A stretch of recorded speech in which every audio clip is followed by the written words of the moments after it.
ओम श्री वेंकटेशाय नमः। मैं professor SV SS Narayan Raju YouTube channel में आप सबका मैं स्वागत करता हूँ। श्री रामचरितमानस के उत्तरकांड से संबंधित विभिन्न पदों की व्याख्या की इस श्रृंखला में आज मैं और एक पद की व्याख्या करना चाहता हूँ। अब यहाँ सरयू नदी का जो वर्णन और वहाँ की स्थिति से संबंधित तत्कालीन वास्तविक भारत देश का सही वर्णन गोस्वामी तुलसीदास जी के शब्दों में देखेंगे।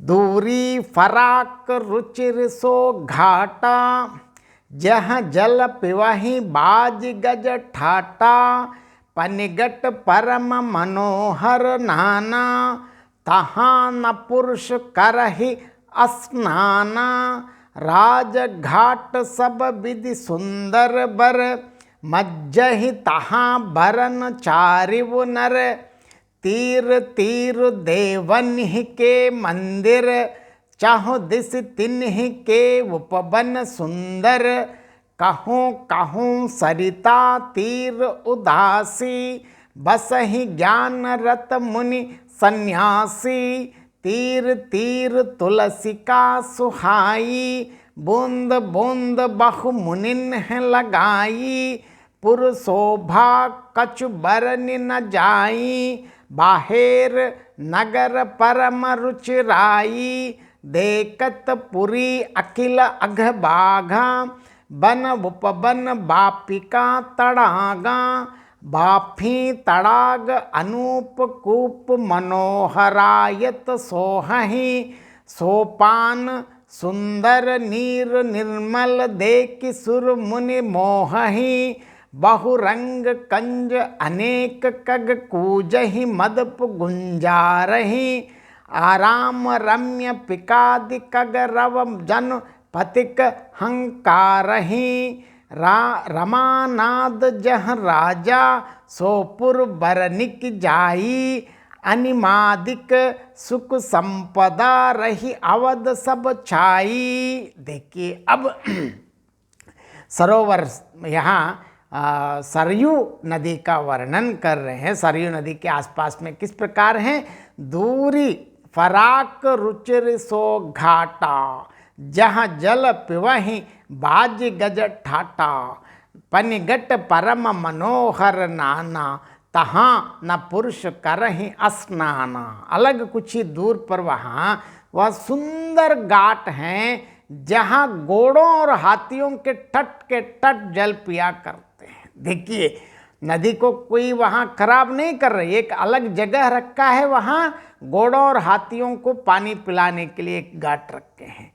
पानी भरने के लिए बहुत से घाट हैं जो बड़े ही मनोहर हैं। मतलब वहाँ पीने वाले अलग पानी, मतलब पीने का जो पानी है वहाँ बिल्कुल अलग है। वहाँ पुरुष स्नान नहीं करते, अर्थात यहाँ जहाँ पानी पीने का पानी है वहाँ कोई स्नान नहीं करते। तो इतनी अनुशासन स्थित, मतलब अनुशासन, इतनी अनुशासित प्रजा हैं। भारत कितने अनुशासित देश हैं इसका एक सफल उदाहरण है।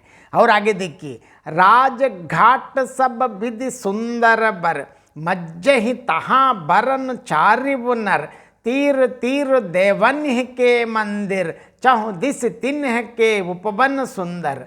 राजघाट सब प्रकार से सुंदर और श्रेष्ठ हैं जहाँ चारों वर्णों के पुरुष स्नान करते हैं। यहाँ वर्ण मतलब जाति नहीं, प्रोफेशन है। मैं बार बार बताता रहता हूँ, वो तो जो भी हैं वो जन्म से नहीं अपने कर्म से बंधे। इसका मतलब यह है कि वहाँ राजा राम से लेकर नगर, मतलब अयोध्या के अंत, मतलब सबसे लास्ट तक जितने भी पुरुष हैं वहाँ सब उस घाट पे स्नान कर सकते हैं। राम राज्य में इतनी समानता है, राजा राम और साधारण में कोई फर्क नहीं है। वही है वास्तविक राम राज्य। सरयू जी के किनारे किनारे देवताओं के मंदिर हैं जिनके चारों ओर सुंदर उपवन और बगीचे हैं।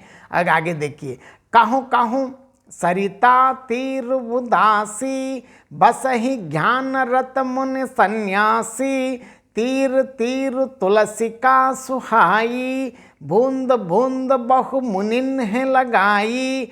नदी के किनारे कहीं कहीं विरक्त और ज्ञान परायण मुनि और सन्यासी निवास करते हैं। सरयू जी के किनारे किनारे सुंदर से सुंदर तुलसी जी के झुंड बहुत से पेड़ मुनियों ने लगा रखे हैं। क्योंकि अब तुलसी के बारे में हम सब जानते हैं, कोरोना के समय पे इतना प्रचलित हुआ है कि तुलसी की हवा से क्या फ़ायदा है, तुलसी आंगन में रहने से क्या फ़ायदा। हम सुन सुन के इतना अब लोग इतना ज्ञान बांट रहे हैं, लेकिन हमारे यहाँ तो पहले से ही हर चीज़ उपलब्ध है। हमारे पुरखों ने बहुत सुरक्षित रखा है हमारा जो भी जीवन को। पुर शोभा कछु बरनि न झाई, बाहेर नगर परम रुचिराई। देखत पुरी अखिल अघबागा, बन उपवन बापिका तड़ागा।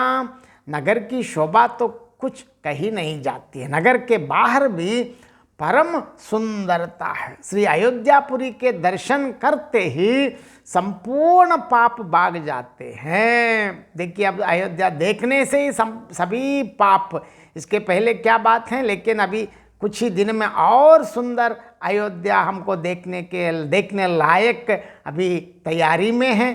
शायद कुछ दिन के बाद हमको भी ये भाग्य मिल सकता है। वहाँ वन उपवन बावलियाँ और तालाब सुशोभित हैं।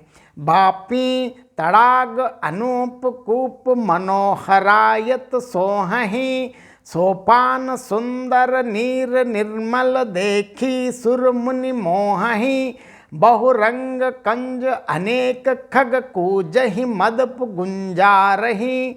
आराम रम्य पिकादि कग रव जनपतिक हंकारहि। देखिए अनुप बावलियाँ, तालाब और मनोहर तथा विशाल कुएं शोभा दे रहे हैं, जिनकी सुंदर रत्नों की सीढ़ियाँ और निर्मल जल देखकर देवता और मुनि तक मोहित हो जाते हैं। देखिए वहाँ तालाबों के आसपास में जो भी घाट बनाए हैं वो भी मणियों से रत्नों से बनाया है, और तालाबों में अनेक रंगों के कमल खिल रहे हैं, अनेकों पक्षी कूज रहे हैं और भौरें गुंजार कर रहे हैं। रमणीय बगीचे कोयल आदि पक्षियों की सुंदर बोली से मानो पति का दात राह पर चलने वालों को बुला रहे हैं।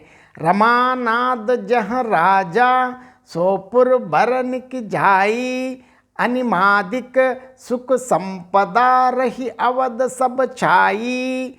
देखिए स्वयं लक्ष्मीपति भगवान जहाँ राजा हो उस नगर का वर्णन किया जा सकता है क्या। अनिमा आदि 8 सिद्धियों और समस्त सुख संपत्तियाँ अयोध्या में जा रही है। इस पद का और एक बार संक्षेप में मैं अर्थ बताना चाहता हूँ। दूर सबसे अलग और लंबा चौड़ा वो सुंदर घाट है जहाँ घोड़ों और हाथियों के तट जल पीते हैं। पानी भरने के लिए अनेक जनाने पनघट हैं जो बड़े ही मनोहर हैं। वहाँ पुरुष स्नान नहीं करते हैं। सभी दृष्टियों से राजघाट सुंदर और श्रेष्ठ है। वहाँ चारों वर्णों के पुरुष स्नान करते हैं। सरयू जी के किनारे किनारे देवताओं के मंदिर हैं और उन मंदिरों के चारों ओर सुंदर बगीचे लगे हैं। सरयू नदी के तीर पर कहीं कहीं बैरागी मुनि और सन्यासी निवास करते हैं जो ज्ञान में सदैव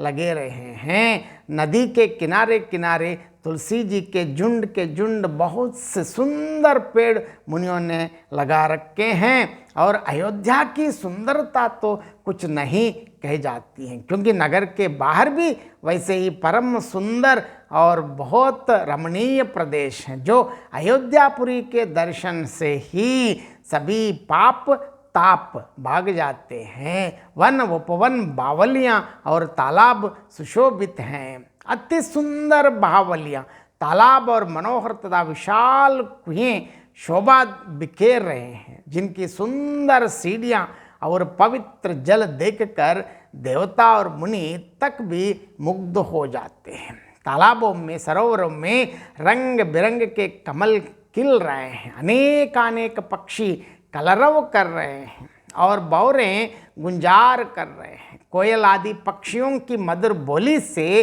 रमणीय बगीचे मानो राह चलने वालों को मतलब राहगीरों को, पथिकों को लग रहा है कि आमंत्रित कर रहे हैं। जहाँ स्वयं लक्ष्मीपति, हम सब जानते हैं इस सृष्टि के समस्त संपदाओं संपत्तियों की अधिकारिणी श्री महालक्ष्मी के जो पति राजा है, तो वहाँ उस नगर का वर्णन किया जा सकता है क्या? इतनी ऐसे वहाँ क्या क्या है?